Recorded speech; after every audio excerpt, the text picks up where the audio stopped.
કે મારી તો 2 ખાટલા દુકાન હતી, પાનનો ગલ્લો હતો, મારું બીજોમાં કાંઈ હતું નહીં. પણ હું એમ કહું છું કે અમે બધા હતા, બધા નાના જ.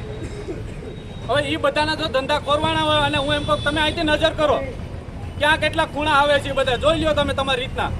ગીર ગઢડા તાલુકામાં ડિમોલેશનને લઈને પાળ્યું સજ્જડ બંધ.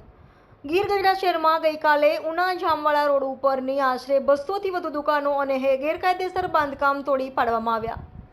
જિલ્લા કલેક્ટરના હુકમથી 24 કલાકની ટૂંકી નોટિસમાં ગૌચરની જમીનમાં આવેલ જમીન ખાલી કરાવતા વેપારીઓ અને ગ્રામજનોએ ગઈકાલે આપેલું આવેદન. વેપારીઓ અને સ્થાનિક લોકોની રોજગારી છીનવાઈ લોકો આજે આ બાબતને લઈને ગીર ગઢડા બંધનું એલાન કરશે.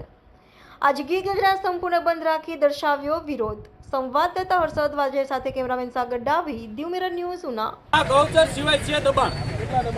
દબાણ હશે મારા અંદાજ પ્રમાણે 40 ફૂટ કેટલો રસ્તો છે અવકાભાઈ?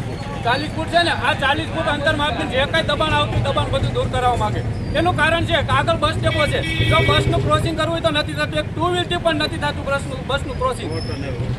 હે એના માટે મારું કહેવાનું એક જ છે કે જ્યાં થઈ ગયું, અમને કોઈ અફસોસ નથી. કારણ કે મારી તો 2 ખાટલા દુકાન હતી, પાનનો ગલ્લો હતો, મારું બીજોમાં કાંઈ હતું નહીં. પણ હું એમ કહું છું કે અમે બધા હતા, બધા નાના જ.